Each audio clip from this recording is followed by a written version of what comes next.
Nama baay'ee shiroo bakka እሱ አይሰማውም።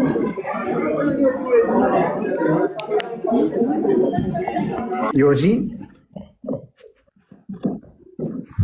ዮሲ ይሰማል? ሄሎ ዶክተር ይሰማል? ይሰማኛል። እኔ ይሰማል ዶክተር። እንዴት ከረምሽ? ዶክተር እንዴት ነህ? ሰላም ነው? እግዚአብሔር ይመስገን። እግዚአብሔር ይመስገን። መስከረም 2 ቀን ነበረ ላይቭ እንደዚህ የገባሁትኝና የስ ከአመት በዓል ማግስት እንዳውም ስለ በዓሉ ምናምን እያወራክ እና የዛን ጊዜ አማክሬ ነበር። እንደዚህ ነው ከሐረር ነው 120 ኪሎ ነኝ እና መቀነስ ፈልጋለሁ ብዬክ አንዳንድ ቲፖችን ሰጥተኝ ነበር።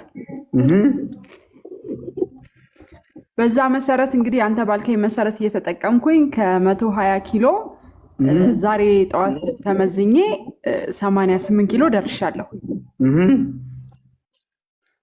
አሁን ያለሁበት ሁኔታ ቆይ ትንሽ ዘና ዘና ልበል፣ ትንሽ ዞር ዞር ብዬ ላጨብጭብ። ቆይ በእናትህ ዋው!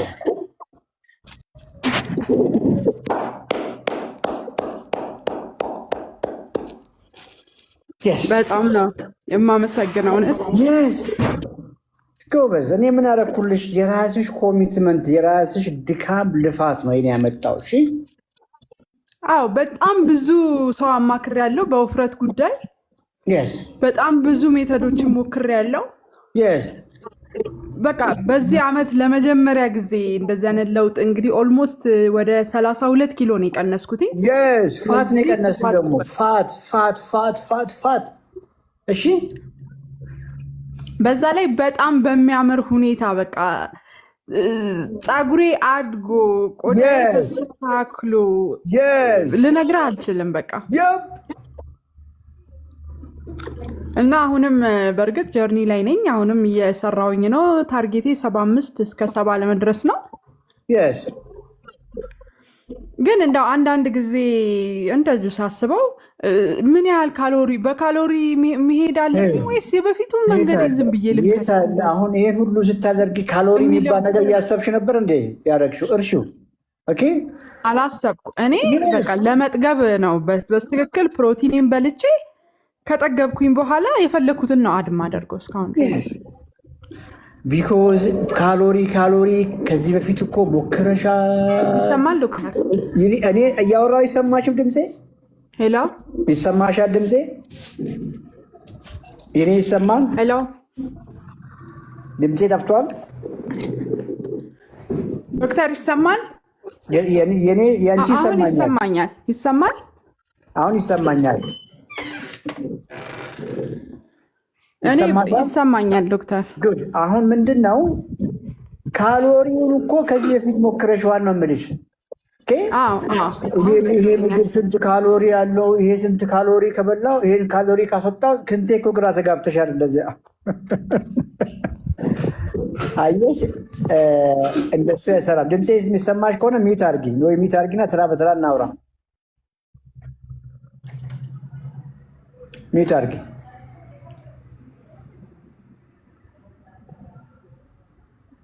ድምፄ ይሰማሻል?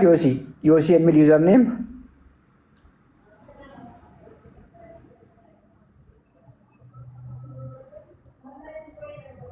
የኔ ድምፅ ይሰማል? ለሌሎቻችሁ አይ ቲንክ ኮኔክሽን የጠፋ ይመስለኛል።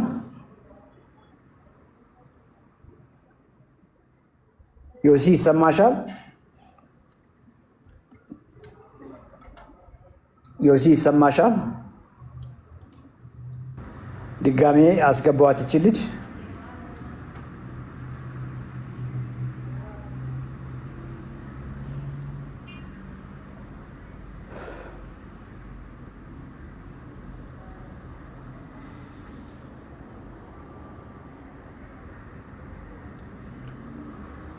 መቶ 20 ኪሎ ግራም ነበረች።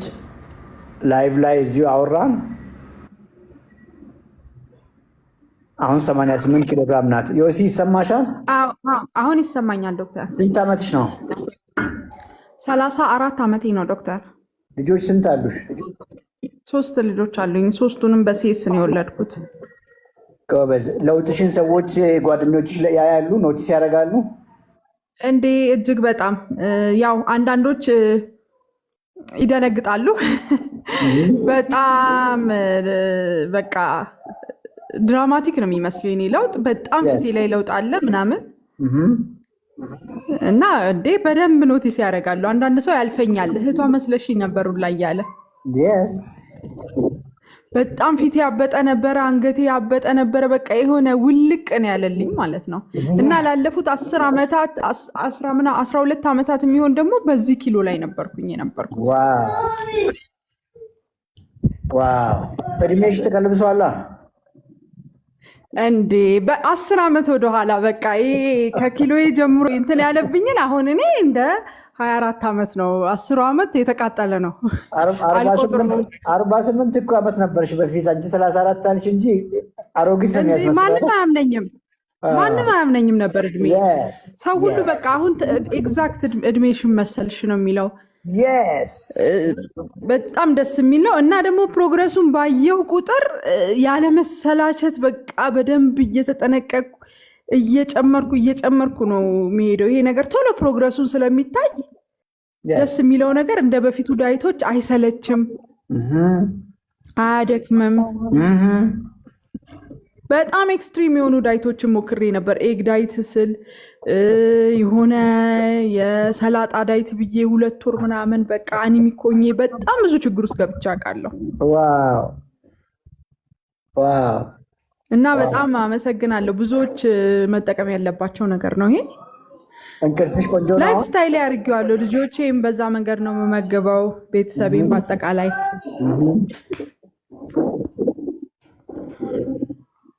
እንቅልፍሽ ቆንጆ ነው። እጅግ በጣም በደንብ ነው ተኝቼ የማድረው። ሙድሽ፣ ኤነርጂሽ በጣም እንግዲህ አሁን እኔ 10-15 ደቂቃ በእግሬ መሄድ የማልችል ሰው ነበርኩኝ። አሁን እንደው እንትን ካላልኩ የሆነ ስራ ካላዘናጋኝ 3 ሰዓትም 2 ሰዓትም ብሄድ ደግሞኝ ሳይሆን እንዲሁ ወደ ቤቴ መመለስ ስላለብኝ ነው መመለስ። ቢኮዝ ቱርቦ እኮ ነው የገጠምሽው። አየሽ፣ ያ ሁሉ ፋት ወደ ምግብነት እኮ ነው የቀየርሽው። ከዛ እኮ እየበላ ነው ሰውነትሽ። አሁን ገብቶሻል አይደል? ማያልቀውን ዲፖ ጋር እኮ ነው ያገናኘሽው። አሁን ከውስጥ ታፕ አረግንና ያንን ፋት ከሰውነትሽ ጋር ያገናኘ ነው። ሰውነትሽ ጡንቻሽ እንዲጠቀመው ማለት ነው። አንዳንድ ጊዜ ካሎሪን እንደዚህ ስቆጥር በደንብ በልቼ የሚያስፈልገኝም ፕሮቲን አግኝቼ ምናምን 800፣ 700፣ 600 ይሆናል። ግን እኔ ኢነርጃቲክ ነኝ። ማታ ምንም ሳይደክመኝ ነው ኬን በስትክክል 2 ሰዓት 3 ሰዓት አድርጌ የምገባውና ይሄ ነገር መጥፎ ነው እንዴ ላለው፣ ግን ስቲል በቃ ጤነኛ ነኝና ይሄ ነገር ትንሽ አሳስቦኝ ነበረ። መለስክልኝ ዶክተር። ሰውነት 3 የኃይል ምንጭ አለው። በደንብ ስሚኝ። ካርቦሃይድሬት፣ ፋት ሲደመር ስቶርድ ፋት። አየሽ አይደል? 3 የኃይል ምንጭ አለው። ከውጭ የምንመገበው ካርቦሃይድሬት፣ ከውጭ የምንመገበው ፋት ሲደመር ተሸክመ ነው የምንሄደው ፋት። ከውጭ የሚመጣውን ካርቦሃይድሬት እና ፋት ብሎክ ስታደርጊ 3ኛውን አማራጭ ተሸክመሽው ስትሄጂ የነበረውን 32 ኪሎ ግራም ተጠቀመ። አሁን አገኘሽን። በዚያ መሀል ደግሞ ሰውነትሽ ግሮ እያደረገ ነው። አይተሻል ቅድም። ፀጉርሽ ላይ ያለው ለውጥ፣ ቆዳሽ ላይ ያለው ለውጥ፣ ጡንቻሽም ላይ ለውጥ መጥቷል። አየሽ 32 ኪሎ ግራሟ ኔት ናት። ባይዘ ኔት ዌይት ሎስ ነው እንጂ ያገኘሽው 10 ኪሎ ግራም ጡንቻ አለ። አየሽ ኔት ነው። 42 ኪሎ ግራም ሉዝ አረግሽ፣ ግን 10 ኪሎ ግራም ደግሞ መስል ለምሳሌ ስለጨመርሽ ነው ተቀንሶ 32 የሆነልሽ ነው እያልኩ ያለሁት። ኦኬ ከነበረ መስል ላይ ጨምረሻል ያለው ማለት ምን ጥያቄ ያለው? መስል ደግሞ ዛሬ ነው የሰማሁት። እንደሱ ነው እንጂ ሰው እኮ አሁን እንደዛ ነው። እኛ ጋር ይመጡና 3 ኪሎ ግራም ብቻ ነው የቀነስኩት። አረ ገብቶሻል? ቢኮዝ እየበላሽ ያለሽ እንቁላል፣ ያ ሁሉ አሳ፣ ያ ሁሉ ስጋ ወዴት እየደረሰ እየገነባሽ እኮ ስትሮንገር እኮ የሆንሽው በዛ ምክንያት ነው። እና እየተገነባሽ ነው እያፈረስሽው ያለሽው ጠላትሽን። እንደሱ ነው መገንዘብ ያለብሽ። ያ ሰላጣ ዳይት ደግሞ ጡንቻሽን እያፈረሰ ፋትሽን አይነካም ነበር። ክስትት ያለሽ ተውልግት ያለሽ ጨጓራሽን ያምሻል፣ ኤነርጂሽ፣ እንቅልፍሽ፣ ሁሉ ነገርሽ ብጥብጥ ብሎ መጨረሻ ላይ ወደ ላይ መልስሻል። ይሄ ዳይት አይደለም። ይሄ ፐርመነንት የሆነ ኢንጆያብል ሆነ ላይፍ ስታይል ነው። ታርጌት የሚለውን ከአብሮሽ አሶች ያሁን ምን አገባሽና ታርጌት ካልኩሌት መታዘርጊው ትልቁ ነገር ሆድሽ ላይ ያለው ፋት፣ ወገብሽ ላይ ያለው የወገብሽ ልኬት ከቁመትሽ ግማሽ በታች እስከሚሄውን ድረስ መቀጠል፣ ከግማሽ በታች ከሆነም በኋላ ማስቀጠል። ኪሎሽ 100 ሆኖ ጡንቻ በጡንቻ ከሆንሽ ክብደት እያነሳሽ ምን አስጨነቀሽ? ሌላ ሰው እኮ ነሽ። ስትሮንግ ቦዲ እኮ የሚኖርሽ በራሽ ገብቶሻል በደንብ። ስለዚህ ወይት አንሺ። ከዚህ በኋላ ጡንቻ ላይ ባለሙያ እዛ አካባቢ ላለ ጋይድ እያደረገሽ ክብደት አንሺ። ሞር ክብደት ስታነሺ ደግሞ ሀዚ ካርቦችን እንጆይ አርጊ። አሁን ራይስ ጨምሪ ምግብሽ ላይ፣ ዘይት አታዘርጊም። ስቲም አርገሽ እነ ድንቾችንም ቅድም ስናወራ ነበር። ሜቢ ላይቭ ላይ ከነበርሽ ጥራጥሬውንም ፍራፍሬውንም እየጨመርሽ ከስጋሽ ጋር ከአሳሽ ጋር ከእንቁላልሽ ጋር ክብደት አንሺ። በቃ ቦዲ ቢውልደር ነሽ አንቺ። አሁን ቦዲ ቢውልደር ጡንቻ በጡንቻ መሆን ለሴት ልጅ ማን ከለከላት? ማን ከለከላት? ይቻላል። ልጆችሽ ደግሞ እድለኛ ናቸው። አንድ ሄልዚ የሆነች ጠንካራ እናት፣ ሁለት ደግሞ ልጆችሽም ደግሞ በጣም ከምግብ ጋር ተገናኝተው ቁመታቸውም ብስለታቸውም ሁሉ ሜንታሊም እያደጉ ያሉ ልጆችን ነው እያሳደግሽ ያለሽ። ጋሽ ባልም እድለኛ ነው እንግዲህ። እሱም ያው አብሮ እየሞካከረ ነው። አረ እሱ ብቻ አይደለም፣ በቃ አዲስ ብራንድ ኒው የተለወጠች እኮ ሚስት ናት ከጎኑ ያለችው።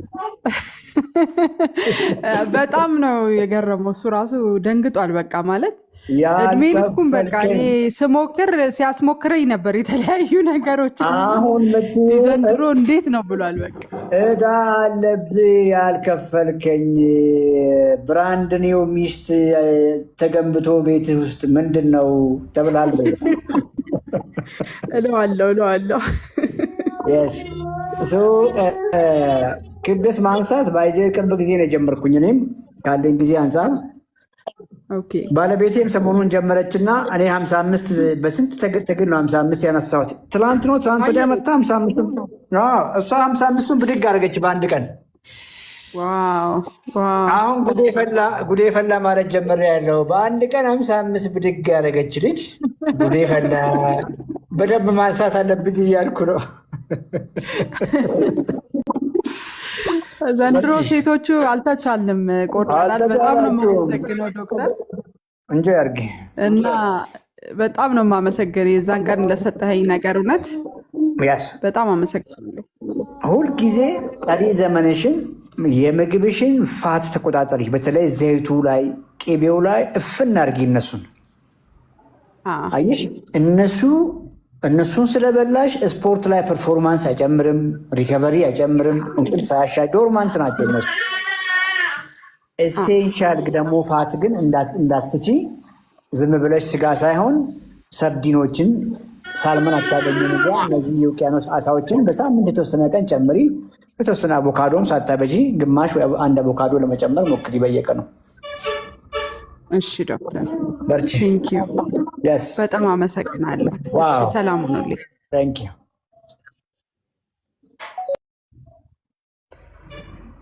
ሶ 44 ምሳሌ ሚውት አድርግ።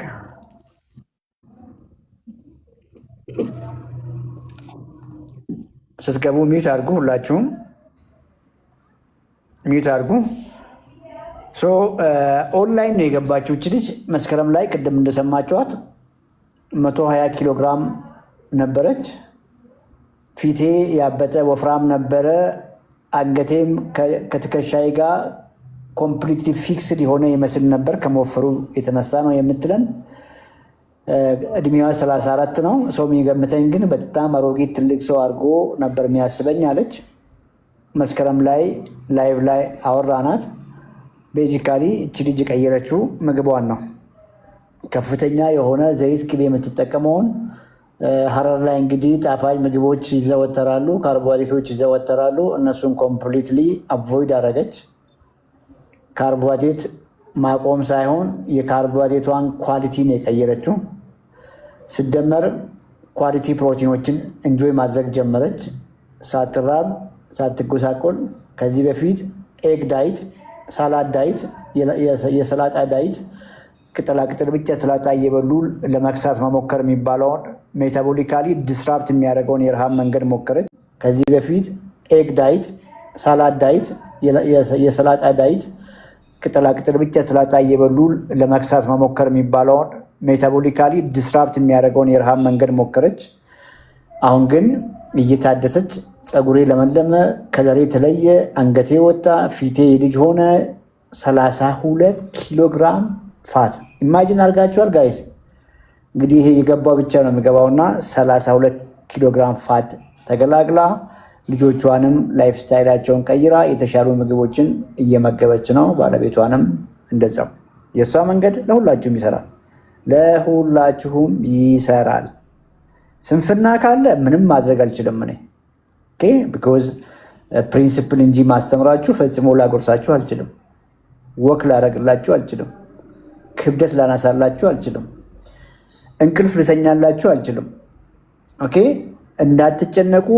ፕሪንሲፕሎችን፣ መንገዶችን፣ ስትሬስ እንዴት ማኔጅ እንደምታደርጉ የተወሰነ ጋይዳንስ እሰጣችሁናል እንጂ ልጨነቅላችሁ አልችልም። ላልጨነቅላችሁ አልችልም። አሁን ነው እንግዲህ ምን ማለት እንዳለብኝ አላውቅም። ቢኮዝ ላይፍ ስታይል ኮምፕሬሄንሲቭ ነው። ላይፍ ስታይል ምግብ ብቻ አይደለም። ላይፍ ስታይል ሙቭመንት ወይ ኤክሰርሳይዝ ብቻ አይደለም። ላይፍ ስታይል ሁለመናችሁን ትክክለኛ መንገድ እንድታደርጉ እንድትኖሩ ስለማስቻል ነው የምናወራው እዚህ መንገድ ላይ። ያን ያደረገ ሰው ሁልጊዜ የተሻለ ሰውነት ይገነባል፣ ሻል ያለ አቋም ይኖረዋል፣ አነስ ያለ ቦርጭ ይኖረዋል። ስኳር ካለ ስኳር ቁጥጥሩ የተሻለ ይሆናል። ባስ ስልም ከስኳር ይገላገላል። ግፊቱ የተሻለ ይሆናል። ከፍ ስልም ደግሞ ተገላግሎ ከግፊቱ ከመድኃኒቶቹም ይገላገላል። ስኳር ካለ ግፊት ካለ አይን ላይ ችግር ይኖራል፣ ኩላሊት ላይ ችግር ይኖራል፣ ልብ ላይ ችግር ይኖራል፣ ብሬን ላይ ችግር ይኖራል። ህይወት አደጋ ላይ ነው የሚሆነው። ሻል ያለ ላይፍ ስታይል ኖረ ሰው ከነዚህ ሁሉ ራሱን ጠብቆ ቀሪ ዘመኑን ፐርፌክት ሆኖ መኖር ይችላል። እቺ ልጅ 32 ኪሎ ግራም ፋት ብቻ ሳይሆን የተገላገለችው ጉበቷ ውስጥ የተወተፈው ፋት ነው የጠፋው። በስኳር የመያዝ እድሏን ነው የተገላገለችው። በግፊት የመያዝ፣ በልብ በሽታ ያለ ዕድሜ መሞት፣ በስትሮክ ያለ ዕድሜ መሞት፣ ከብዙ ካንሰሮች የመያዝ እድሏን ጭምር ነው የተገላገለችው። እና ፕሊዝ እንደ ቀላል ነገር አትውሰዱ። 45,000 ላይክ ይታየኛል። 50